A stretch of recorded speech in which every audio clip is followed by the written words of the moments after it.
ranking every single villain in the MCU from worst to best. That's right, I'm talking all of them. So I got you for 3 minutes. 3 minutes of playtime. Look, the MCU's got a lot of movies, a lot of villains, so we gotta get to the bottom of who's on top. And if you disagree, I do not care, because it's my list. I can't miss. The worst main villain in the MCU is easily Malekith. Bro's just evil Buddy the Elf. Weak motivation, no depth.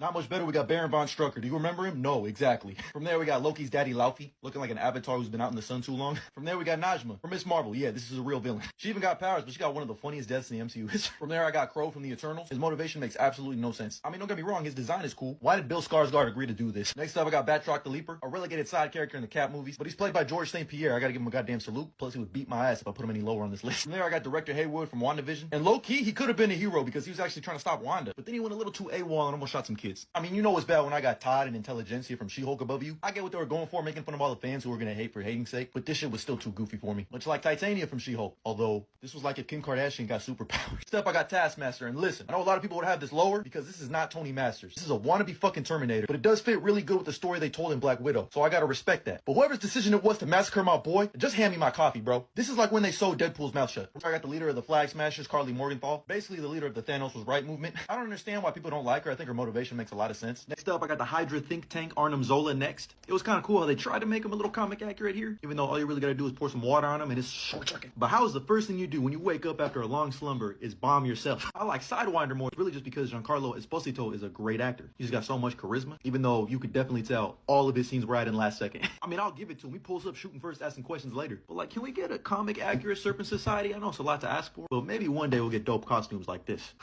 If he comes back, which he should, please make him a demon. Unlike the next villain with the leader. But I gotta give him his props, man. Everything he wanted to happen, happened. Even though I can't fucking get behind this design, bro. His head is not big enough. We need more head. So why didn't they just do this head, but with the weird brain thing on top? I don't get it. With the green eyes too? Yeah, at one point he was dressed like this guy, if you know, you know. I just couldn't take him serious. But I did like the way that he talked. Captain America. Ross. We're about to make a run on giant CGI characters. The Dweller in Darkness from Shang-Chi, just a giant kaiju that wants to take over the world or whatever. Amit, the crocodile lady from Moon Knight. Yeah, you probably forgot about this too, a giant kaiju. Listen.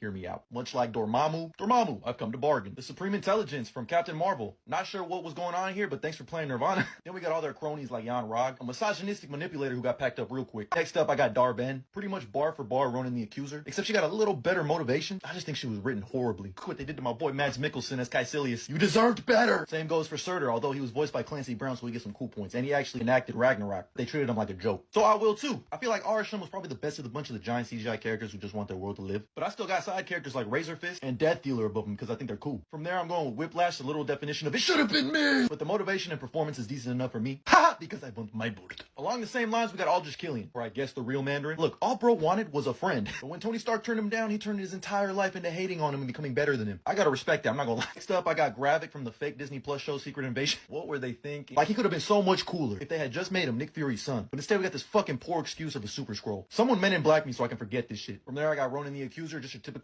bigot who wants to destroy the race he's been warring with this entire time. He's just power hungry, over the top, and goofy. But he has a cool design though. What are you doing? Dance off, bro, me and you. Next up, we got a 4-for-1 package deal, the entire Black Order. Squidward probably being the coolest one, the biggest Thanos meat muncher, and Proxima Midnight got them hands on her. But these two get packed up way too quick for my liking. From there, I got Aisha from Guardians of the Galaxy Volume 2 and 3. And low-key, she should be higher, because she's the literal definition of, me personally, I'm not taking that level of disrespect. You make fun of us and steal from us, I'm coming for your neck. From there, I'm going with Justin Hammer from Iron Man 2. Sam Rockwell has charisma pouring out of every hole in his body, that's pause. But he's like all the bad parts of Tony Stark turned up to 11. And those dance moves, come on, man, we need him back in the MCU now. From there, I got Trevor Slattery, aka the fake Mandarin. And at first, I was pissed, but he aged great. Listen, bro just answered a Craigslist ad and said, I'm in. Pay me my money, I will act with whatever. I respect a businessman. From there, I got Crossbones. Cool design, wish we got more of them, but man got a building crush on his face and then decided to blow himself up. He's the reason for the Sokovia Accords, technically. Next up, I got Emil Blonsky, aka Abomination. He's really just an athlete who's past his prime. Celtic Shaq, Wizards Jordan, who decides to start juicing to keep up with the competition. Like, he was throwing down in Harlem. He was doing the Harlem Shake for real. It's just a shame he's kind of a joke now. From there, I got Ghost, who's not really a villain, but she is a baddie in both ways.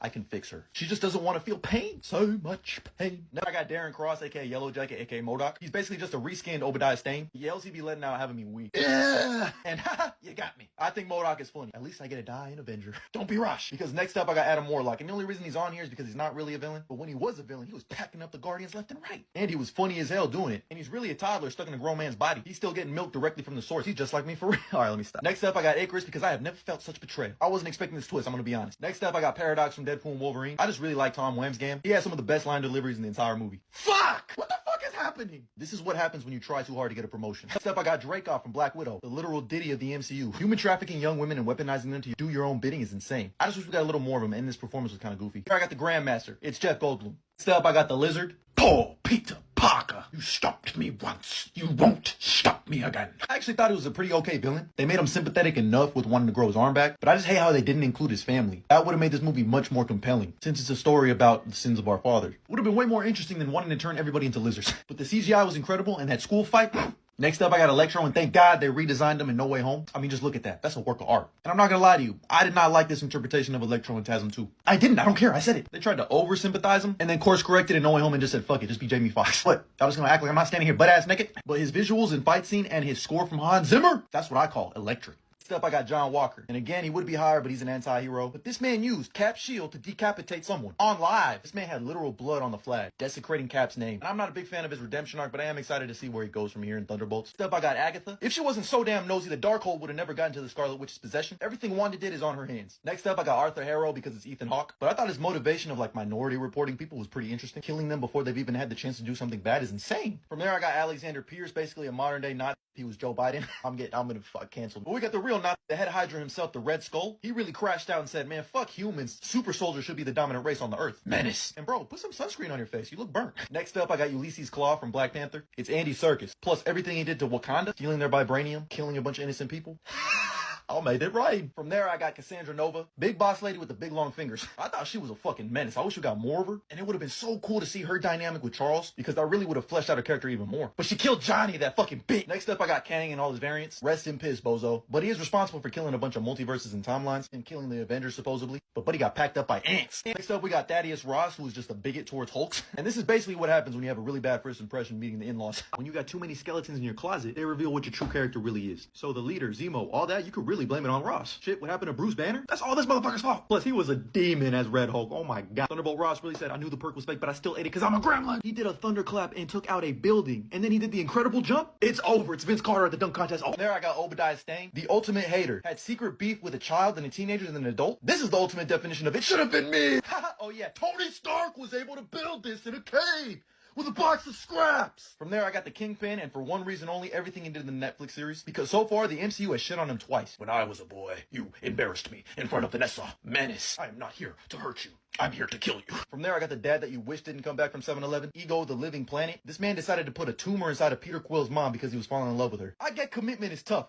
But murder it? Next up, I got Gore the God Butcher, played illustriously by Christian Bale. All the best moments in Love and Thunder involved him. A very Joker-esque performance, chilling, menacing, spine-tingling. If I worshipped gods and they turned their back on me, I would be pissed too. His motivation made a lot of sense, but I just wish we actually got God killing in person, not off screen. From there, I gotta go with Namor. His motivation is incredible. He just wants to save his people, protect them at all costs. And really, if no one fucked around, they would have never found out. Agua Papi does not play game. He packed up the Queen of Wakanda and said, bury your dead, mourn your losses, you are the queen now.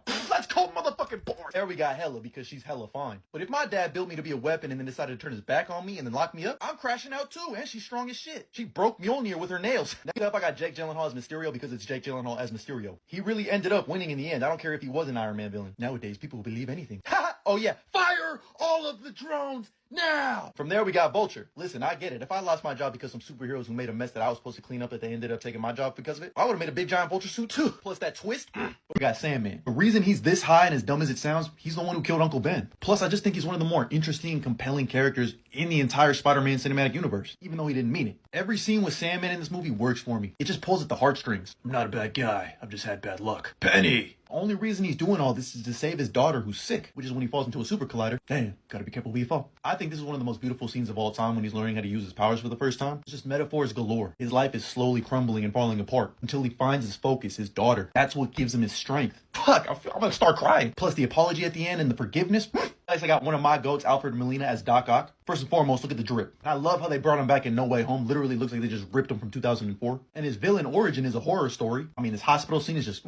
The dynamic between him and Peter Parker is just electric. You're getting on my nerves. I have a knack for that. Not anymore. But what makes this dynamic so interesting is the fact that Otto Octavius is a cautionary tale for Peter Parker on forcing a responsibility onto yourself, not choosing to be responsible, but being responsible out of guilt. Doc Ock is that dark path, because on the surface, he's everything that he wants in life. Great job, great scientist, married, but when he takes that responsibility out of guilt too far, he becomes a monster. And I will not die a monster. Plus, these are the best fight scenes ever put in a comic book movie of all time. Go argue with a wall. The power of the sun in the palm of my hand. This shit right here really means something to me, man. The Winter Soldier, the Aura Farmer himself, like my brother in Christ. I love the way that you walk. I love the way that you talk. The glazing is insane. Bring back Bucky, the Terminator, Winter Soldier. Oh my God, this vibe, the mysteriousness and the badassery when he grabs Cap's shield multiple times. And the fact that this is your best friend, Bucky Barnes, under there being mind controlled. This man took out probably JFK, Tony's parents. Just an A1 since day one generational villain. The only reason he's not higher is because he's technically a hero now. Whenever Bucky starts acting like this, just give him a Snickers.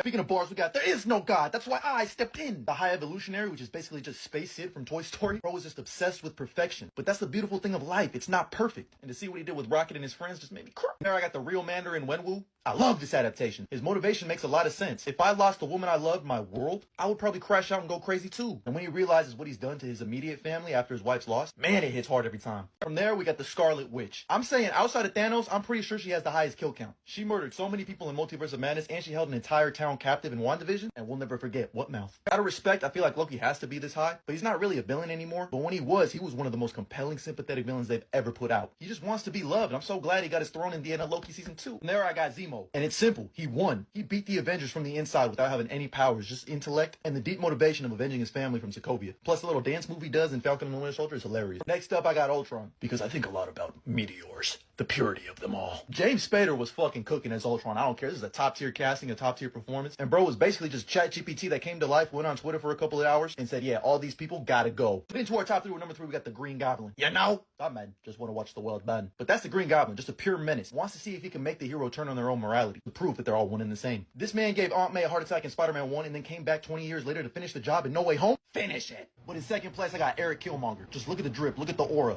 look at the stare down. You're gonna pack up my dad and abandon me? I'm coming for the throne. And he won it fair and square too. And his motivation made a lot of sense. He just went about it the wrong way. You don't want a mass genocide, but the best villains are the one that you can actually get behind their motivation. And he's really from the Bay Area. But come on, was it ever not gonna be Thanos at one? This man was so delusional, he thought he was doing the right thing by snapping away half of all life when he could have just created twice the resources. Too many mouths, not enough to go around. The hardest choices require the strongest wills. That's why he's number 1. Acknowledge him.